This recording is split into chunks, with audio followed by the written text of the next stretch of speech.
My first son was also 4 years old. And as at that time, my son could write very well. He could write his numbers, he could write his alphabet. And then I met this little girl at that time. She couldn't write, she wasn't writing, but she could tell me the metamorphosis of a butterfly. She was super intelligent, super vocal. And then my friend went out and then left her with me, for the day. And then she was telling me she needed to get some things. I told her that, okay, we could go and get this thing from one of the Tesco's very close to us. And this little girl was trying to explain to me why a small Tesco might not be able to have that thing that I'm looking for, that I will need a bigger Tesco store. I'm like, hello, what are you talking about? I was just so super impressed. And I was baffled, how come this girl wasn't writing? I now found out that, oh my world, if you allow those children, they actually know what is right and they can actually walk towards perfection without forming it, without forcing them. And then when they work towards that perfection on their own, it's a lot better. So now we're thinking ourselves as a design thinking school for everything that we're learning. So it's a new mantra. For every topic that we're learning, it must result into a product, a service, a solution, or a discovery. If you don't want to learn, you can't be a teacher here. Our teachers, they're able to build worksheets, they're able to build games to speak to the children's weaknesses and to the topics that they are learning. Hiring teachers at this point in time, I must confess, is difficult. Welcome to this episode of Peel. On this podcast, we're peeling back on the inspiring stories within education and unveiling the future that is possible. We are telling the stories of those who make great things happen. Temitope Adebimpe is a forward-looking educator, school leader, and thought shaper in Africa's education space. She is often referred to as the walking educator for her ability to connect everyday reflections with transformative lessons in leadership and learning. Her professional journey spans across finance, early childhood education, education administration, and business management, bringing a unique cross-disciplinary perspective to how schools can nurture student leaders. She is a key voice in advancing teacher prosperity, student-centered learning, leadership education, and the transformation of education in Africa. Temitope is the Executive Director of Pearls Garden Schools.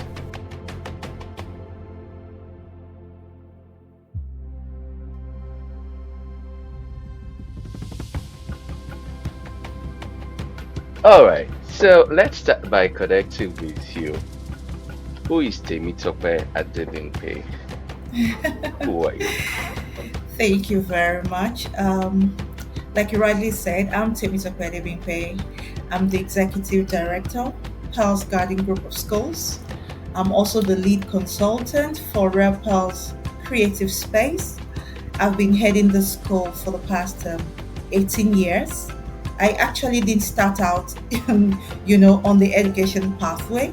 I started out as an accountant, then an auditor, before I transited to education. That's another story entirely, and I don't want to go into that. But yeah, I've been in this space. It's been an amazing journey, filled with a lot of positivities, a lot of excitement, of course, a lot of downsides as well. But in all, it's been a very rewarding journey for me, and I'm excited to be here. That's a lot there.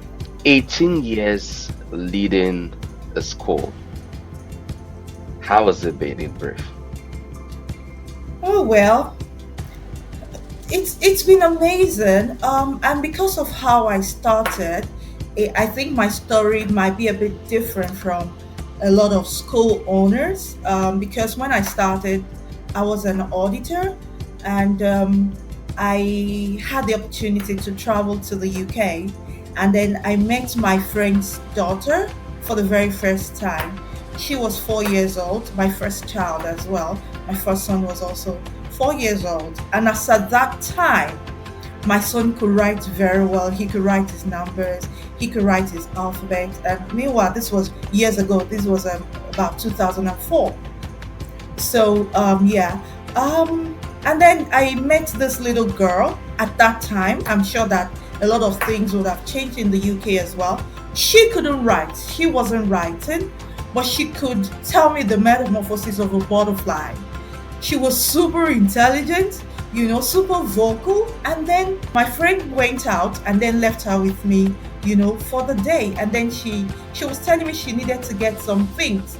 The area we were staying there, a service apartment was at West End in London. And then I told her that, okay, we could go and get this thing from one of the Tesco's, very close to us. And this little girl was trying to explain to me why a small Tesco might not be able to have that thing that I'm looking for, that I will need a bigger Tesco store. I'm like, hello, what are you talking about? you know, I was just so super impressed. And I was baffled, how come this girl wasn't writing? So when the mom came back and I shared with her, like, this girl is so intelligent. How come she's not writing? And the question the mom asked is that, does she want to go and write a check for you at the bank? Why would she be pressured? Why should she be pressured? But she actually knows a number of these things. And another funny thing that happened was that she used the threads to actually form the number 4 for me. So she had all those, dimensions and shapes in her head. She could identify, but she wasn't writing. But my son could not, express himself so well or that well. But he could write all these numbers and all this alphabet. Then I thought to myself, okay, something is wrong. Something is wrong somewhere. Although I also arrogated it to probably the area I'm living. Maybe it's not exposed enough. Maybe that's what affected the education and everything. But when I got back to Nigeria, I started checking things and I saw like a lot of disparity between the kind of education and exposure, I saw between this girl and my son. So I sort of lived the life that would happen now, then. Mm. And how do I mean? I started checking. Thank God we had access to internet at that time. I started studying the education in the UK, comparing to what is happening in Nigeria. How can I teach these children? How can things be different? I first started as I wanted to make a change in my son's life. But eventually I saw that this is a big deal. This is a big deal. I think I need to, and that's my first son. Others are still coming. So I needed to get something ready for those that are coming and those that are interested in that kind of education. And I was self-studying. If you compare that year to now, in those years, go to the university, go to colleges of education and get a knowledge about it. But I was studying fully online. Not about certification, I just needed to know. I wanted to know. I wanted to build the skill. And funny enough, that's what's actually obtainable now. You understand? So I was able to get the skill and then I started. And because of how I started, because I know that, okay, I didn't get like a formal education. Eventually I went for that, but I didn't get like a formal education at the onset. I didn't want to bring like all children together. So when I started with the lowest class in the nursery session. I So started building getting from my ground up. resources. Exactly. I was getting all my resources from the UK then, and training these children, nurturing them, building my own special curriculum for them, and then they move to the next class. Then I'll take the next, the new class to come in. And we had to build like that. And I didn't graduate the first set of children until after 8 years, going to 9 years. Very unprofitable system, I must confess. Very unprofitable. But I just needed to build that thing to believe that it can work. And by the time I started, by like age 4.5, like my last daughter started with me. By 4, she was reading fluently. She was very smart. She was as expressive as that girl that I met in the UK. And I was able to do that with the number of other children that were able to come into the fold as well. So I built like a special scheme for myself. And like I said, the area where we are is like a lower middle income area. So it's not like a very exposed area that they had everything there. So it was important for me to build that system rather than rush and bring in various children. So we were able to build that system gradually, graduated the first set after 8 going to 9 years, graduated the first primary. So when I'm talking about 18 years, it took a chunk. That building process actually took a chunk out of those number of years because I was a leader and a teacher at the same time. I was testing out each new class. So I moved from the first nursery, from the preschool to like the nursery one to the nursery two as the teacher and the head. So I kept building the scheme along the way for new teachers who are coming in, and then I'm presenting to them and training them on how we do things, like that. So a very long journey, a very fulfilling one, I must say. A very fulfilling one for all the children that participated and for my daughter because, I could see it and I feel super glad that I'm able to do that. And I think it has been the thing that's put me on that trajectory of a difference in how education should be delivered, in how learning should take place. Yeah, so that's basically it. Quite a journey. And all that you said, I think you can imagine that we can even dwell on that for the rest of this conversation. Quite a lot. Quite a lot. And by the way, let's acknowledge the little girl that sparked your curiosity. And got you thinking, oh, what can I do differently here? And that's Yeah. interesting.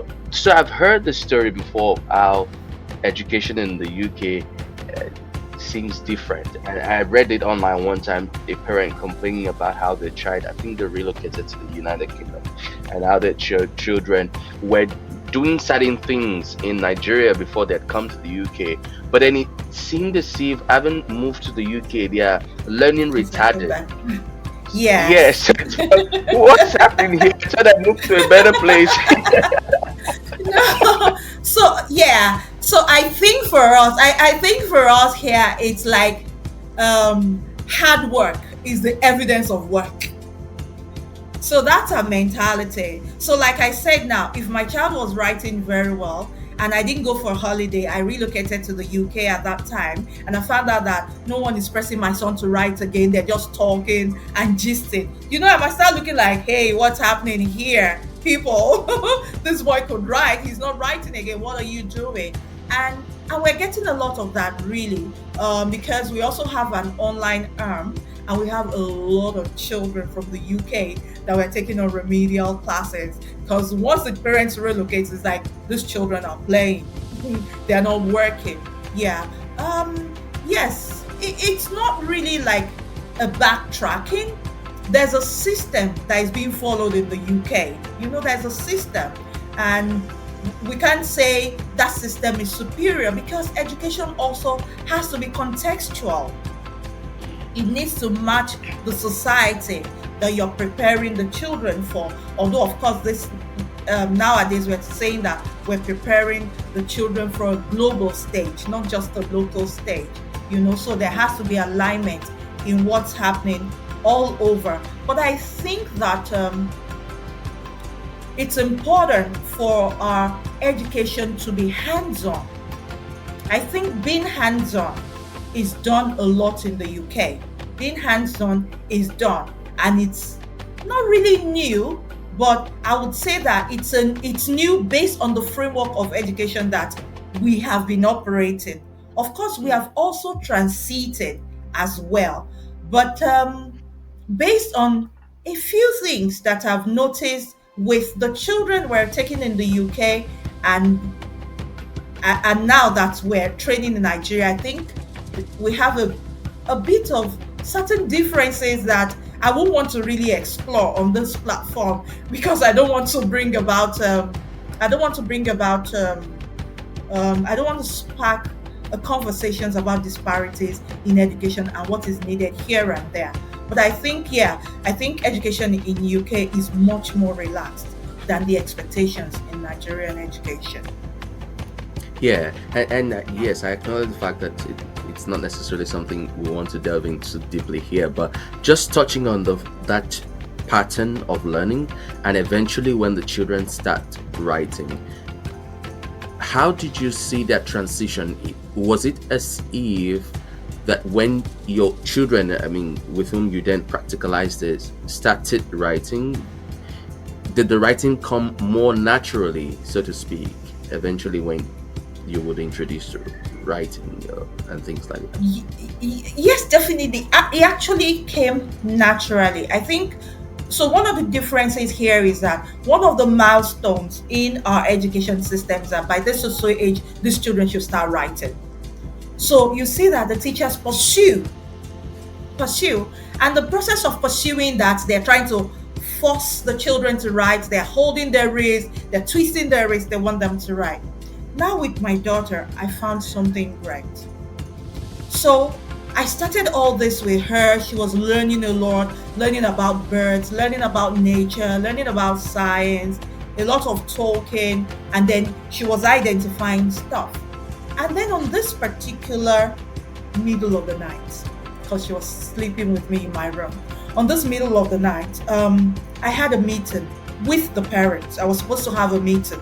So I woke up and I was trying to jot some things in my room. And then she woke up as well. And then she said she wanted to write because I was writing. And then this was, I think this was around age 4 as well. So because I was writing, I now gave her a book and a pen, and I was doing my own. And then she showed me, she said, Mommy, look at this. It looks like 4. And then I looked at it, and it was exactly, it was like, yeah, that's true. This is 4. And this is beautiful. And then she said, no, it's not beautiful. It looks like 4, but it's not 4. So it needs to be better. And she was struck. I now found out that, oh my world, if you allow these children, they actually know what is right, and they can actually work towards perfection without forming it, without forcing them. And then when they work towards that perfection on their own, it's a lot better. It's a lot better. It also gives them certain level of excitement, and then an agency towards their learning. They're taking ownership You're of that learning. self-motivated. Exactly, because I'm not saying that, oh, you didn't write the 4 well, come and write it well. I'm trying to praise her. She's telling me no. It looks like It 4, can but be this is better. not 4. Yeah, it can be exactly. It can be better than this. So that showed me something else. So for us then, immediately she started doing that, then I saw that for numbers that are formed by lines, unlike curves, it was easy. So when she did that, I thought, oh, that's good. Do you want to write 1? She did 1 easily. And then I said, what about 7? You want to write 7? She did 7. We had not touched on writing at school. At all. Scribbling at all. Scribbling, coloring, things like that. We had not. It came out of the blues. Interesting. She started it by herself, and I was super excited. So I took it, so that's like my learning journey. I took that and also brought it into the system. You don't have to force these children. And when they start, majorly, they start with those numbers that have straight lines. It's easy for them. They're going to discover it, and they're going to bring it. And it actually worked for we started small. It worked for the few children like that in the environment. Yeah. Quite interesting, that Yeah. particular experience of yours there with your daughter. Let's move a bit Yeah. and talk about starting a school from the ground up. And the key value there for me, I think one thing is, first, you were inclined to think differently, seeing an experience at the time you traveled to the UK. Then you got on this self-learning journey. And I think that's something to highlight there. That's definitely a key value for you. I mean, also seeing the way that you use the social media, you're very interested in technology and advancing knowledge. So this your journey of self-learning has definitely been quite fulfilling and rewarding. What do you say about building from the ground up, and how your sacrifices of learning has helped and shaped that journey? Oh, well, I think this is actually vision based. There are some people that want to start school and they have the wherewithal, they have the funds, they have the space, and they're starting a school because they also want to contribute to the education sector. So for these people, they have the capacity, to get all the structures and the facilities for their spaces, and at the same time, bring in professionals into their environment to manage. So they're not just starting because they want to sit there and see this particular special change happen. Of course, it doesn't mean that they are also not focused on quality or learning outcome. It's just that they are contributing to educating the children within their environment using their funds or their finances and their capabilities. So there are people like that. Once they get people who are qualified for that, it's still okay. But then in a situation where you want to see a particular thing achieved, if it's a vision that is pushing you there, one thing is that you have to start small. If not, you're going to you're going to be thrown into a turbulence. If you have to start there and then you're bringing all those children, you have these 2 children in year 6, you have those 3 in year 4, you have this, and you are bringing all of them together. It's a lot. It's a Yeah. lot mentally if you're trying to fix a certain standard. So for those who have a particular vision that they want to fulfill, it's important they start small and see that every vision is valid. But along that journey, we also learn a lot. We drop some things, we take up some new things, and then we're able to perfect it in a practical way beyond the things that we have in our heads. So whoever wants to start and then want to follow a particular vision, it's very important that they start small and test out the waters and then form a framework and then use that framework, to scale. Great, great, totally, and I appreciate the acknowledgement of different paths there. So it's not to say there's a particular path that is sacrosanct. It's just Yeah. acknowledging what path I'm on, which one is peculiar to me, and giving my best to Yeah. that path. And I can really just look in now and just acknowledge the journey. It's never easy building things from the scratch, right? But eventually the rewards come out. Look at you graduating your first set of students after 8-9 years. You're basically Yeah. moving with these kids through classes, Yeah. and then Yeah. recruiting teachers to take maybe the lower classes as they go Yeah. along, and just learning and teaching others and all of that. But that's Yeah. great, and that's great commitment and contribution to the space. Let's talk about Thank the you. fact that you were doing this in a low middle income environment, and you have not changed location in 18 years, right? Yeah. That's a reality to pay attention to, and I don't know if you don't mind sharing about what that has meant for the school.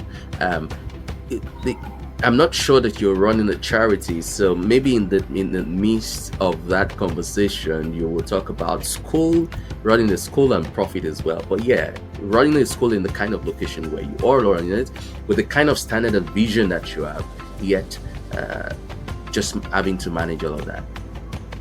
Yeah. Yeah. Like I said, it's been a lot of ups and downs, honestly, a lot of challenges, especially when you're in a kind of vicinity where I remember when I started then, and then when people come into the school, and then the fuel was very ridiculous as at that time, because I remember that when we started the school, almost everything that we used at that time, all our equipment and everything came in from the UK. And then it's not to say that, I had all these funds, that's why everything came in. I was also very, very fortunate because it was at the period that shares were like skyrocketing. People were buying shares, people were borrowing money to buy shares and stuff like that. So as at the time that I started, I was helped because my husband supported to a certain extent to get the structure, the facility. Then I needed to start equipping. And at that time, I had bank shares, I had GT shares and everything. And I just sold everything. And thank God, because after that boom, there was a bust. So I wasn't part of the bust.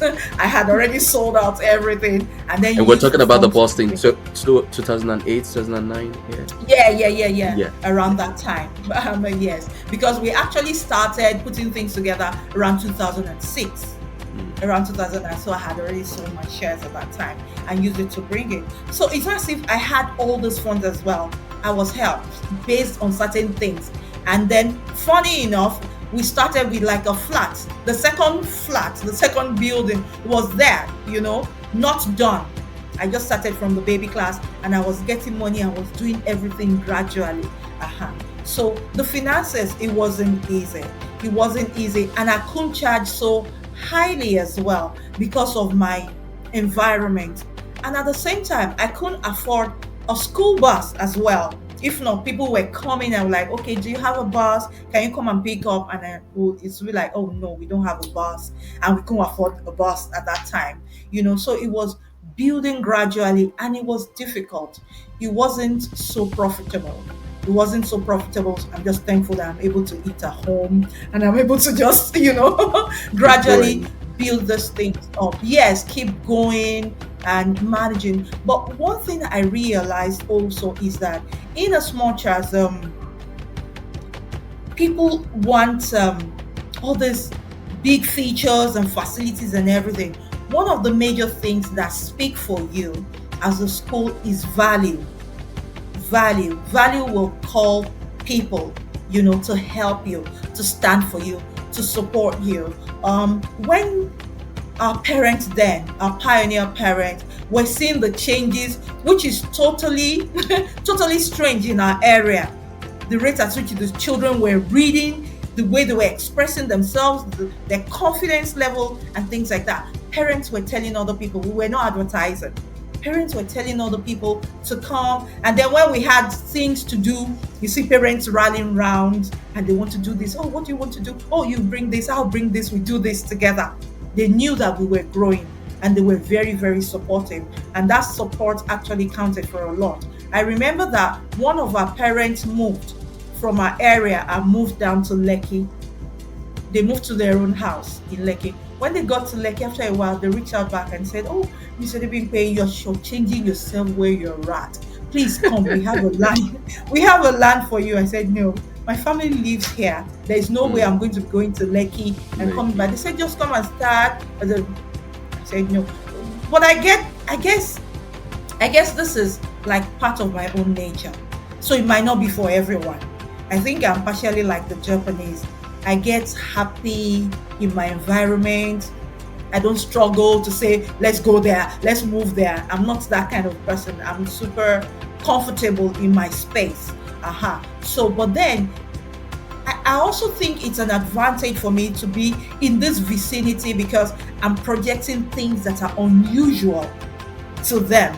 So we're able to position ourselves as a leader in our area. In that area. Yes, in that area. And we're able to help a lot of children because eventually, if I had not started the school, my children would have gone to these other regular schools in this area and they would not have this opportunity. And I know there are other parents like myself also living in this area that want great schools for their children as well. So it's very easy for me, to stay in the area, to expand. We have expanded, although we're still in the area, at least we are occupying about 4 different locations within the area together like that, which is great for us. But I must confess, it's not easy. And at the onset, I was like always very fearful. And this fear also probably came from my husband because when I started and everything, it was like, don't go out and get loans, or don't go and get in trouble because I'm not going to pay back for you. Don't get loans. Start gradually. Be doing it small, small.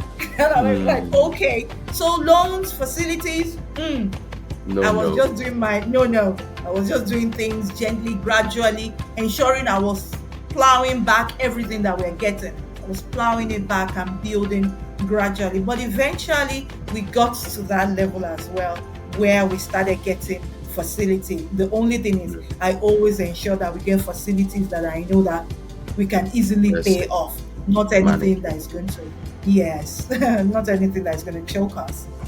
Great, great. I mean, and that's to the business side, and maybe we'll touch on that. But let's talk about what you build for a bit. Your first set of kits were your proof of concept. Um, Not like you had a huge background in education, and you were starting something that was different from the norm in an environment rather where perhaps a lot of the people as well are not quite exposed. So I figure that in the earliest days you had to do some work of convincing this method will work and we will get this kind of results. What did that look like, and what kind of support did you get when you had no proof of concept to say, look at the products we have already, at that point, what was it like? Yes, I don't think the pressure to prove anything was there at the onset, because like I said, we started from preschool. So the parents were not expecting anything much other than a caring environment, and for the children to probably grow social skills and be able to communicate with others, and that they're well fed, well cared for, and loved. So we didn't Mm, have that pressure. We didn't have that pressure. So because we started at that little level, we're able to grow gradually. And so it was a big deal for them. By the time the children moved from that playgroup or that preschool setting and moved to nursery one, and their children were like gradually able to express themselves in very impressive ways. And then they mm, started reading very early. The parents didn't ask for this. So that's what helped us. They didn't ask for great. it. They were surprised, like, So they like, were oh, already getting more really, value than really. they They were they would ask exactly. for. So it wasn't Yeah, as if they had this high expectation and were struggling to match up. No, we great. started small, and then they weren't expecting. By the time the children start exhibiting these values, they were super appreciative, just like I said, and they were able to like call their friends like, hey, come, it's not happening here, it's not happening. It's the only thing was that the only disadvantage, at least for those parents, was because of the system we were running, we were only able to take a certain age group. So sometimes it's just their last baby that is with us. And they're asking, oh, what about my first son and my second son? He's just in year two, he's just in year five. Can they join? And it's like, no, no, no. We're not No, joining. It's just no. this one That's that great. can go Just with knowing when us. to Yeah. say no. There's this book that I've Yeah. read like twice. I share it with people when I get to talk about um, getting results. It's essentialism.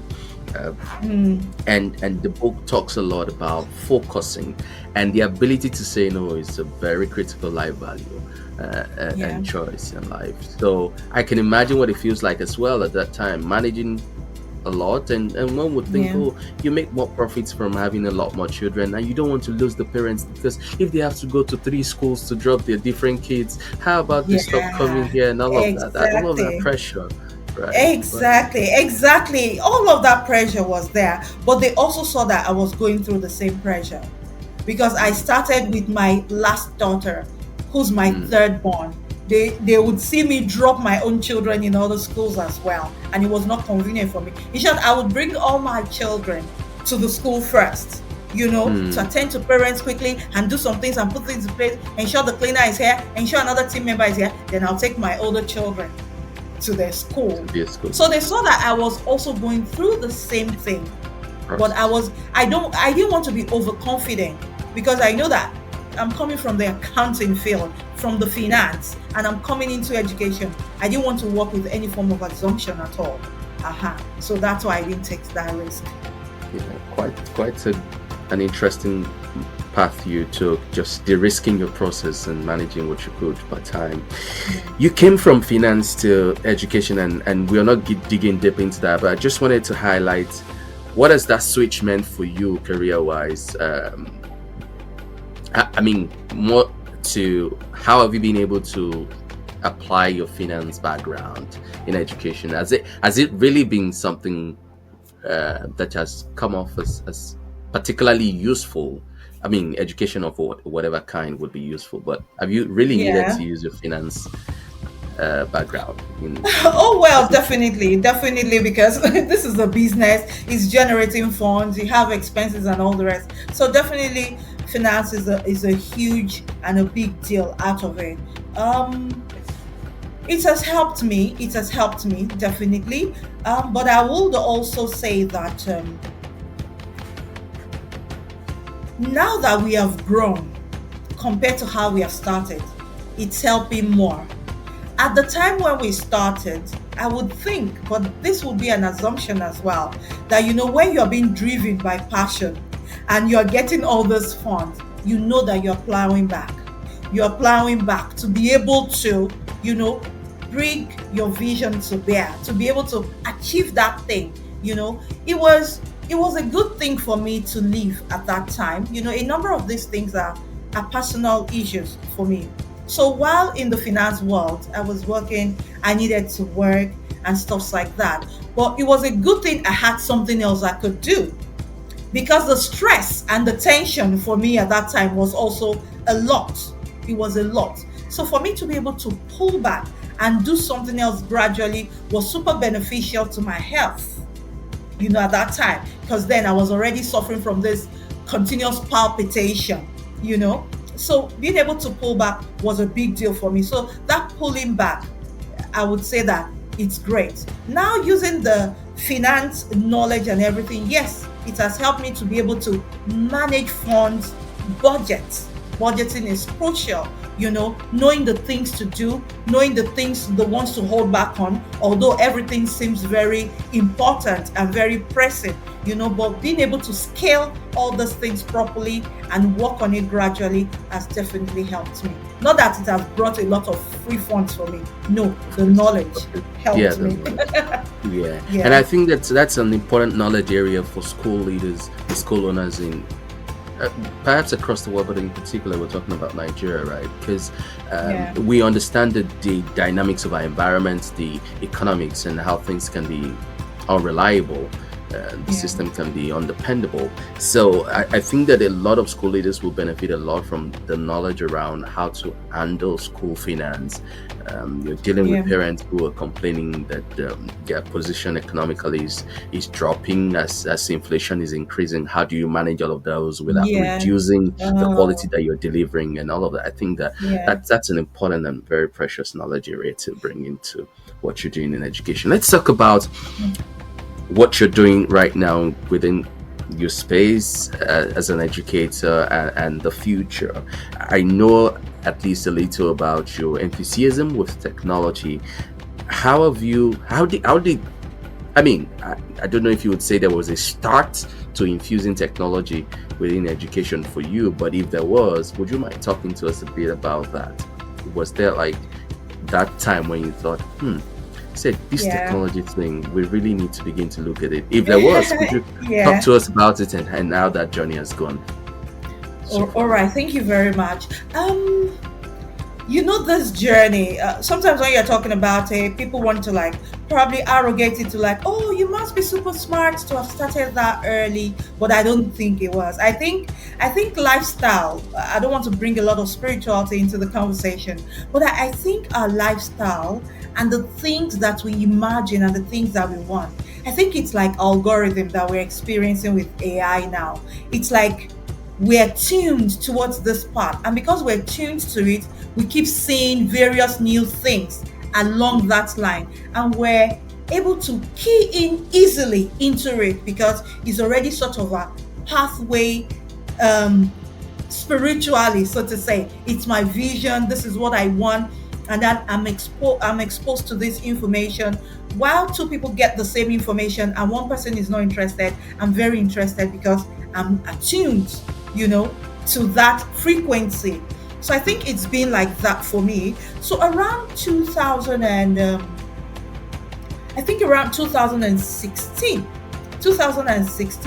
I went for a particular education fair, and then I got in touch with some people. I saw some things, and then I saw how great we can use projectors in our classrooms. So beyond teaching, we've always been a play-based kind of school where we run a lot of activities, very hands-on for us. In short, that hands-on activity that we do or we started with then was a determining factor for us, because in our school our team members wear uniform and we wear jeans and t-shirts. We have these five t-shirts for 5 days of the week. And why do we wear jeans? It's not for fashion.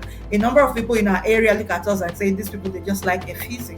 It's not like that. But because we're super hands-on, we're rolling on the floor. We started with nursery.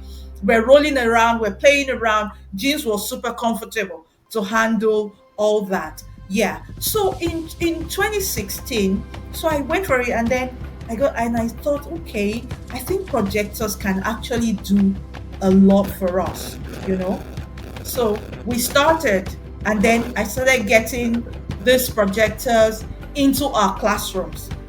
I got projectors, I got laptops for teachers, even though they were like second-hand, pre-loved laptops that we got at that time. And then I trained my teachers, and then that's how we started gradually. And then during this fair as well, I also met someone who was, selling a sort of LMS. So we keyed it into it straight away. In 2016, this was not really that popular, in this area. So we keyed into it, and then we started gradually, gradually, gradually. Sincerely, I can't with the LMS now, we were able to upload all the lessons and videos and things like that. And then our children that were not in school were able to like watch the videos and participate in a number of activities then. So from then on, we started calling ourselves a hybrid school, that we're hybrid. Even if your child is not in school, they can study at home and things like that. So I was coming into this information. It was easy for me to latch on because I was in that line. You understand? And then even moving on from then, there was a time I got in contact with an Indian company as well. They were doing a lot with our children, but unfortunately, a number of schools didn't key into that, so they left the country. But we continued in that system, and I would use the lockdown as our proof. Because by the time the lockdown happened in the second term when we were still doing examination, and then suddenly Lagos State said that if they see any school on, we wanted to finish our examinations.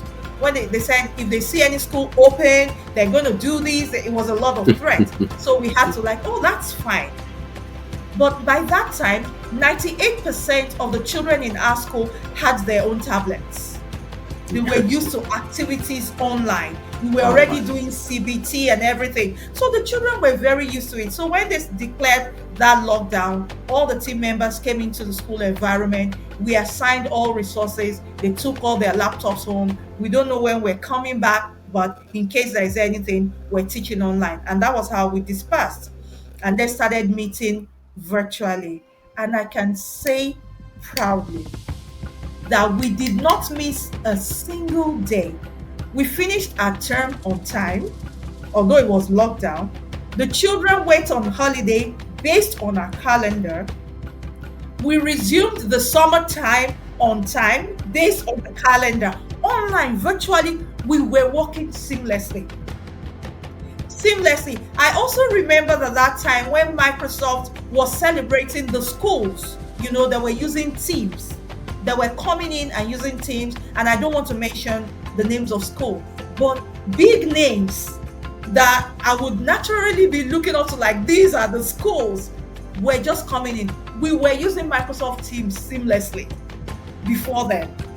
Do you understand? So we didn't miss a single day. We finished the whole of the summer term. We went on holiday. Then we did the summer camp activities virtually till schools resumed in October. We didn't miss a beat. And that's a testament, that's a testament to our system and how we have been exploring. And since then, we've been evolving. At this point in time, we say we've always been a leadership school, but we've added another feather to our cap because we say we're a design thinking school. Because in those years, even as at the time that I started, it was basically an information age. It was a knowledge age. The teachers had the knowledge, and they need to impart this knowledge to the children. The children also had to take this knowledge and ensure they remember so that they are able to pour out. Now we are in an age where knowledge is at everyone's fingertips. When we were using Google was like a savior. You go to Google, you check out things, you see this site, you check everything, you see another site, you're like running through different sites altogether to be able to get out the information that you need. now, with the artificial intelligence, with OpenAI, ChatGPT, and all the rest, it runs around all the sites and brings all the information to you at a go. So, So now, we're in the intelligence age. We're not running after information again. Information is readily available. So now we're thinking ourselves as a design thinking school for everything that we're learning. So it's a new mantra. For every topic that we're learning, it must result into a product, a service, a solution, or a discovery. mm, Why are we learning what we're learning? learning. What impact will it bring to our community? That's where we're at now. So, and I understand because we can't operate in isolation. We have terminal examinations coming up. Parents want to be sure that their children will be able to feature and do well in this terminal examinations. So yes, we have aspects that actually deal with cognitive, knowing what they're supposed to know to be able to showcase. But we are focused more on what their learning should be about, on the children being thinkers, creators, and innovators. And I get more and more convinced about this pathway that we're exploring now as I see things unfold, as I see the pace at which technology is evolving, as I see these varying things that artificial intelligence is bringing into the society. A number of people are now setting up building websites without understanding coding or anything like that. So I understand the space that these children need to be at to be able to function well in the new society. I don't totally have all the answers. So that's why I keep saying that we prototype, we keep testing out what's new, what's different, how else. But the more I see what's happening in the tech industry, and the more I see what's happening in societies, countries, and economies with barriers coming up in terms of visa, in terms of, oh, we don't want Nigerian to do this again. We don't. And I'm thinking that adversity is going to make us grow stronger. We need to nurture children in the African context who can build solutions for Africa. A number of our people, Nigerians, are doing amazing things abroad. It's the same brain, different society. And I believe that if they're given that opportunity, they will build solutions for our country. So that's the space we're at now, nurturing the children as creators. So right now, our teachers are constantly, if you don't want to learn, you can't be a teacher here. You can't be. In short, we don't call them teachers, we call them learning design managers. You are designing experiences. You are not just coming to pour out information. ChatGPT can give us information. We don't need just that. So you need to design experiences for these children. So as we're bringing information to them, especially with the artificial intelligence, our teachers, they're able to build worksheets, they're able to build games to speak to the children's weaknesses and to the topics that they are learning. We're also passing this to the children as well, so that they're also able to build games. So our children are building games, they are building apps that also speaks to what they are learning or to whatever solution they are trying to pursue. So that's where we're at now, design thinking in education. Yeah, and I am loving that your nomenclature for teachers, learning design managers. Now I Managers. think I'm going to apply. Please, what's the link to your career spot website? I think I want to apply to be a learning design manager in Pearls. Quite interesting. Yeah. I have my background in computer science and then my master's in innovation management. But the most interesting course for me in computer science when I was studying it was human-centered design, because I'm very much drawn to building things that work for people, Yeah. right? And I've been privileged to teach in different places around design thinking and human-centered design. And I have also always talked about the usefulness of that concept of creating solutions for whatever space, So the ideation, prototyping, iterating, Yeah. and just understanding the user. What do they need? And I Yeah. think that that's a big deal that you're already working on and helping teachers to be such people who are not just trying to pour out knowledge, but going Yeah. further down to say, what is the unique characteristic of my learner and how do I curate what is Yeah. generic to be specific, Exactly. to these needs.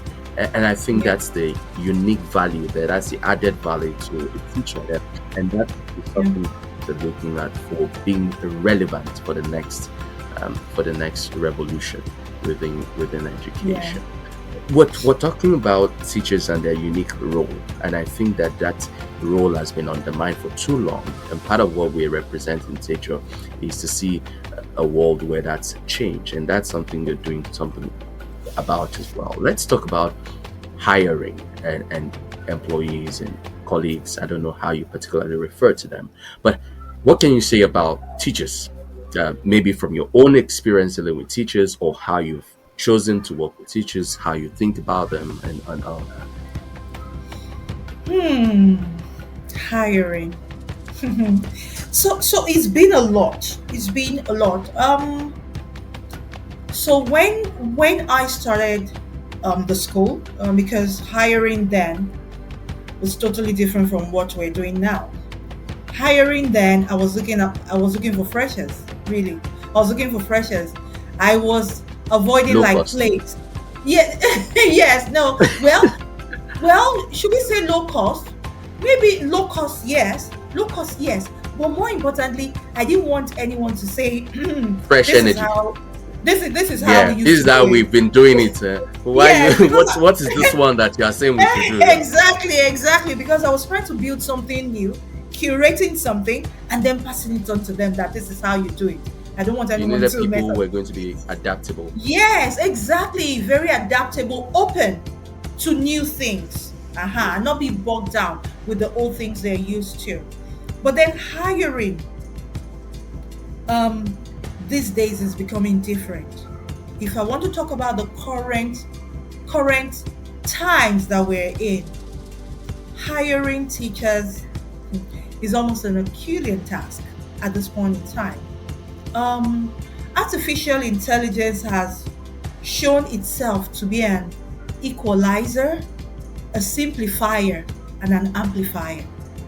You know, equalizer because it has given everyone the leverage, except you don't want to learn. Do you understand? And especially with people, you know that online tutoring, and you see teachers hiring people. Teachers are moving en masse into online tutoring because it's working so well for them now, really. And it's profitable. We shouldn't lie. It's really profitable for them. And why is it also so profitable? Because of that part of conversation we had at the onset.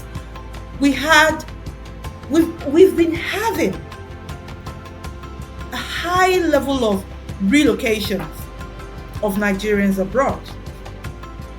And they're getting abroad, they're saying, what kind of education is this?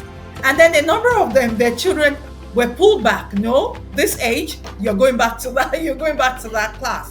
So they're looking for, oh, who else can help my children? Who else can help my children? And with the opportunity of this virtual learning, it's a thriving space. With the artificial intelligence, it's even thriving the more, you know? So teachers who are super smart, who have been able to upskill, who are tech savvy, are moving into that space. They are becoming employers of labor themselves. You know, I already said that apart from equalizer, because they have access to information, it's also an amplifier. Artificial intelligence, ChatGPT is amplifying, is building curriculum for them, is showing them links that they can go to and how to. It's giving them the how to without going to the universities. So they are building structures for themselves as well and teaching online, which is beneficial to them. And by the time a single teacher has like 4 5 students, because the children that you're also teaching in these countries, they go to school. So you're teaching like probably in the evenings. By the time you have four, five, six children, you're already looking for someone else that can take some of these children because you can't take them all. So it's helping them to also become sudden employers because they're reaching out. Is there any teacher who can teach online? We need teachers, we're employing. So a lot of them like that. So because of that, except schools who are really financially capable, because teachers are demanding it now. Teachers are coming and they're asking 600,000, 500,000 minimum as a monthly pay. That's what they're demanding now. And now, the times we are in is calling for intelligent teachers, not just teachers. Intelligent people who can use technology very, very well. And then who can bring these new features into education. So you want to have those kind of people. If your vision is solid and you're not just there to make money, to get teachers, such teachers is difficult. So the next thing you're doing is also that you are getting teachers who might not be that exposed or that tech savvy, but you are also ready to pour into them, super upskilling, regular training to build them up. So now, in hiring teachers in this new season, in this new phase of education, if you don't have that huge funds to give them, you need to start rethinking your terms of engagement. That's something I have expressed to school leaders, and they have not been able to really buy into. And for me as well, I say that I prototype a lot. This is something that I tried out. We experienced certain challenges, but it's good that we have tried it. We have stopped it for now, but we are redesigning it. We're not abandoning it. There was a time my teachers were coming to school just 3 times a week. So we had to schedule because after the lockdown and people came back in, a lot of organizations remained remote. A number turned hybrid, and then walls were broken down. People started working in various other countries while not being resident in those countries. A lot of changes occurred in so many industries except education. And then these people, they are living in the same society and they're saying that, okay, this is happening here. How come we as teachers have to remain the same forever when the evolution is coming? So the super smart and the super intelligent teachers started pulling themselves out because of this opportunity of virtual learning, because they were able to get into that during the lockdown. And now with the artificial intelligence and everything has just even broken down. Do you understand? No walls anymore. No walls anymore. No walls. And no gatekeeping, except you don't want to know. No gatekeeping again, except you don't want to know. You explore, you find answers to your challenges. So they're exploring that. So to get great teachers, because teachers are moving out en masse really, we need to review our terms of engagement. We need to review our remuneration. So for us as a school, are we able to pay a lot of money? I wouldn't say we're able to pay a lot of money because sincerely, even if you say you're paying someone 400,000, 500,000, it's still not a lot of money considering the cost of education. Inflation, their own maintaining their families and everything. It's not enough. So for us as a school, because one of my passion is ensuring the prosperity and the peace of mind of my team members, my teachers. We do a lot of things. We deposit a lot in the emotional bank account. We are very, very concerned about the welfare of our teachers, and they know. It's not as if it's a lax environment where they can do anything because we're pampering them. No, they understand rules and regulations, but we treat them as professionals and they behave as professionals. We also intentionally create experiences to show them that nothing is impossible, because you can't take people beyond where you have been yourself.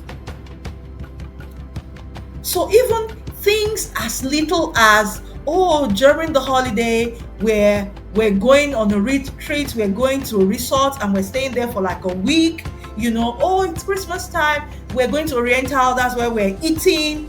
The experiences, the exposure, they love it. Then our training, for every training that we do.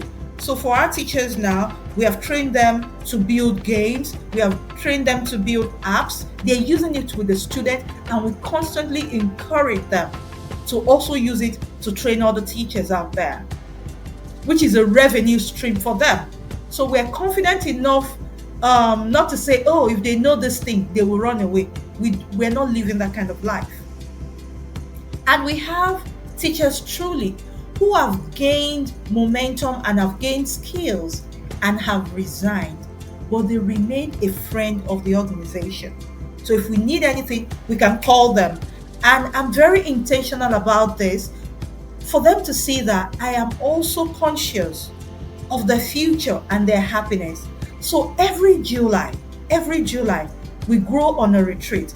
And the retreat is all the current team members in our school and all the ex-team members that exited properly. It's not everyone. If you just disappear and you don't come again, you have made yourself a persona non grata. You disown the family. Yeah, exactly. Exactly. But for those who give us that notification, this is the reason why I need to go, it's time to do this. Because really, you know that when you're working with intelligent people, they are vision-oriented people and they will have something planned for themselves. But for all of them that are free, we all stay together for like a week every July. Retreat to share, hey, what's happening? What's happening there? This is how I've learned. This is what I'm doing right now. So we are allowing the teachers not to see themselves as if they are stuck up in a kind of job, that they're just unfortunate and that's why they're there. So they see themselves as proper professionals who can stand up at any time to speak up for their industry. So right now that we're talking about design thinking, my team members know that we are pace-setting for the nation. We are considering ourselves as the standard. So it's a mission for them, not just a job. So you see a number of them on LinkedIn, and I see them, they are training this thing that we paid for as an organization to train them. I see they're training other people and they're getting paid for it. They are selling courses, and I'm going to their LinkedIn pages. I'm saying, wow, this is fantastic. This is this, this is that, and they're happy. So different, I tell them, just Pearls Garden School cannot pay for your value, even if I'm paying you 1 million. I can't pay for your value. You have a lot of things embedded in you, and you have to, let this experience out and gain from it. Because if they're not able to expand their minds like that, they cannot nurture the children that we want now. So, because we don't want frustrated people to be teaching the children. So hiring teachers at this point in time, I must confess, is difficult. Not because there are no teachers, but just because they have apathy towards physical school. That is just the problem. They have apathy towards physical school. And I see that the education sector has not been able to build that pipeline or a pathway to bring young people into the sector or into the industry. It's not fascinating, it's not attractive. It's become like what we see in the agricultural sector, where it's like farm. Who wants to go to the farm? Exactly. exactly. It's like there's no future for us there, and that will kill education. That will kill the industry. So it's important that for us to be able to have people, the standard people that we need in the sector, we have to find a way to open that pipeline and to make the sector exciting and attractive to, in quotes, the Gen Zs to come in. Yeah. Right. I mean, that's something that speaks to me very well, because just a few days ago I was reflecting on some things, some programs we're planning, and how we can really get people, final year students and corps members who are really talented in education and passionate about the space, um, really get upskilled and get into the space and be able to contribute value. But that's really great. That you said some very important things around how school leaders should be thinking about terms of engagement, remuneration, and that's work. It's work. I must admit it. I think that as well, part of the work also falls back on parents who are sending the kids to school. Parents should be ready to give it more consideration to say, well, you know what, this education thing is going to cost more money. We should be willing to spend more money on it, because Honestly, somebody has got honestly, to yeah. pay. Because when you said that, I remembered my encounter with someone via LinkedIn. So this person is in Europe, um, and then there was this partnership. They were extending. It's not a free partnership. You have to pay for something, and then they're going to be able to sort of bring in your children to the system, certify them, and things like that. So by the time this person spoke about the cost, and I'm like, okay. And then she was asking me that, so how much is your tuition? When I was saying that, I might not be able to afford this. They say, so how much is your tuition? Yeah, we're based. I've already told you where we're based. I don't want to Right. start calling out the name I of mean, areas. without you talking to the specifics of where you're based, just comparing Yes, naira with euro or pounds tells you. exactly. Yes. So I said, so he said in a session, like, how much in a session? Like by the time I calculated myself, I was like, Abi, I'm getting something wrong. I calculated because because I had to change it to dollars. And then when I was looking at the dollars, he said, I It was was like, like, ha, really? really? Is this what we're earning? And by the time I said, he said, okay, you know what's going to happen? I think you should give me your tuition in naira. I'm going to convert it by myself. So apparently he's telling me probably you don't know how to convert. You, And then he converted. And then he said, how can you give quality education based on these oh, amounts that you've said? I oh. was like, oh gosh. Don't worry. It was disheartening.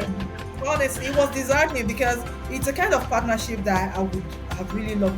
And then he said, at this point in time, we're not able to work together. But in case there's anything, I can reach out to you. Your figure is too low. There's no way, excuse me, even if we want to subsidize or do some things, there is no way we'll be able to do this for your school. And I said, okay, that's fine. Thank you very much. That's fine. So I understand. Honestly, running a standard school and running a school, it's a lot. It's expensive.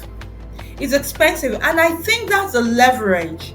So you are based in diaspora, so you'll be able to speak to that. And I think that's the leverage when over there, when you have like a free primary education and like probably a free secondary education, and then you pay through your nurseries when you get to college or when you get to university. But there's opportunity for probably student loan and facilities, which thankfully they are also trying to explore in Nigeria at this point in time too. But it's difficult.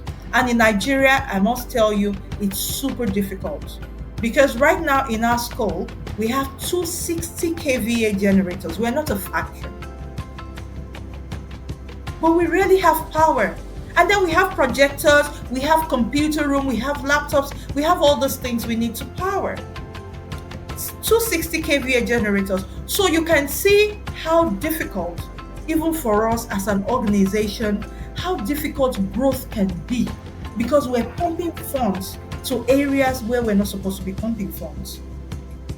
Our streets, I cannot count the number of times we've had to grade the street. I can't count the That's a number of school. times. Yes, and it's a school. So it's difficult. So beyond all the cost of trying to train the teachers, the cost of trying to pay for this, and the cost of trying to pay for that, it is difficult. And if we want to calculate our costs and charge at that rate, very very minimal section will be able to afford the education. It's expensive, I must say. It is very expensive, and for Nigeria, we have very unique peculiarities that even make it more expensive. So for us now, I've been talking about design thinking. There are a number of things we need to do. Because if you look at Khan Academy, you look at they have Kamingo. Kamingo is like their AI AI part that can teach, you know, that can teach the children. And a number of organizations, especially on LinkedIn, keep reaching out. Oh, we have this platform where the children can learn on their own, AI powered platform, which is also showing that any teacher that's still in that space that thinks, oh, I know physics very well, I want to come and give them information about physics, is wasting his or her time. Because we are going to a system whereby there's a platform that is adaptive. You are not adaptive. You know, you're not adaptive. You're not able to have that system whereby you are able to be patient enough and to work on each skill of each child, you know, to be able to teach them what you're supposed to teach them. So it's important that we recognize what is currently happening right now. I think this brings a lot of questions to the table, but we'll begin to wind up now. Teachers need to be aware what's possible there. And as a country, I mean, I don't like to explore too much the factor of what the country needs to do, because it looks like at the end of the day, we always have to end the conversation with what can we do, and let's just keep doing it. But we can already see that what happened to the tech ecosystem is happening across ecosystems, and it's hitting on education. Take, for instance, as AI becomes more capable to do a lot of these things, what that also means is lesser jobs. So ultimately, lesser Exactly. jobs for even the teachers that we have in the system, right? At the end of the day, it doesn't matter how much skill you build. I'm not sure, I'm still thinking about this, but I'm not sure that there's Yeah. going to be a future without schools. Yeah. Um, I think that regardless of how far technology goes, parents will still have to work. And as long as there's nothing like COVID in the world, Yeah. children will go to a place to learn, because doesn't matter how hybrid we get, there's something Yeah. about human connections and operating in physical spaces. So if parents go to a physical space to work, then somebody will still have to monitor the learning of the child and Exactly. supervise that process and ensure credibility, even if we are not necessarily Mhm. teaching it as we used to know it. So I don't in the near future see schools going away, but like you said, there's going to be huge evolution to the work of a teacher, and a lot of our teachers will be out of relevance if we then have to deploy all of their services to international solutions. So again, the question is, how many of the solutions that are able to teach learners and all the stuff are local? Ultimately, we will Yeah. begin to pay for all of these things in hard currency. We pay for them in dollars and pounds and euro. And the money that you didn't want to spend locally, you have to spend it to, Mhm. to fund companies abroad. Yeah. So this is as much a question and an interest and challenge for individuals, people who are visionaries like yourself, and as and a question for the economic leaders as well and government. And we hope that everything continues to pan out in the right direction. As we walk towards the end of this conversation, what would you say to school leaders as we look to the horizon of what's possible within education? What's like your Hmm. advice to school leaders in Well, Nigeria? if I would have to speak to school leaders, I would say that they need to understand that we're in a new era when it comes to education, a new era in teaching and learning, and a new era in handling human connections. There's something that I listened to recently, and I think I've shared this with you before, and it was something that Jack Ma said. And he said that the only thing that schools needs to teach now are the things that technology cannot do.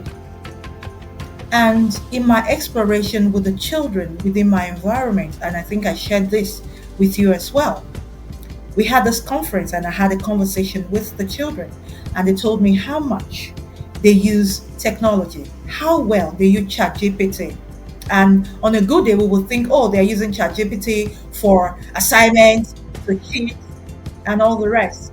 But then you'll find out that majority of them are using ChatGPT for emotional connection. I think it's becoming more and more important. I think it's becoming more and more important that we focus on human and emotional connections.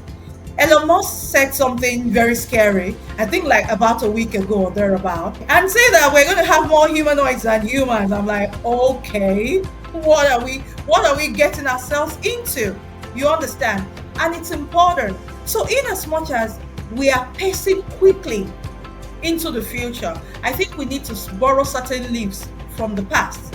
We need to intentionally create that human connection periods.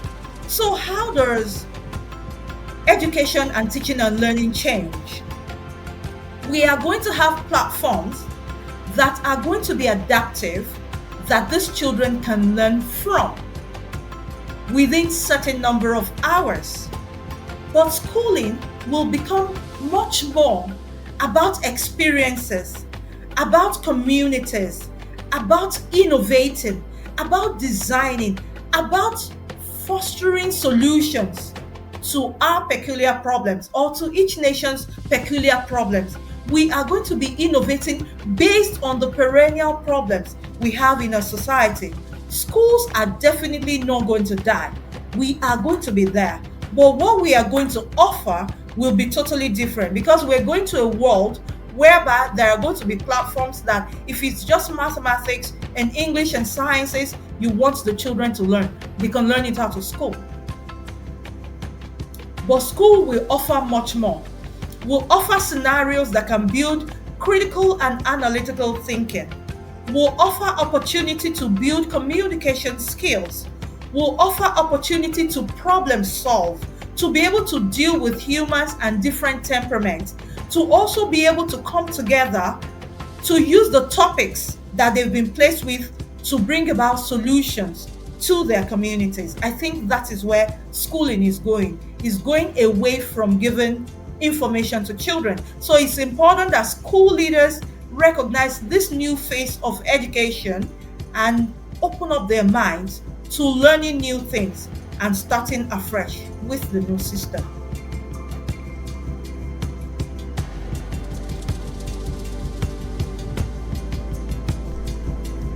And this is where we draw the curtain in today's episode of Peel, powered by Teacher. Do join us again.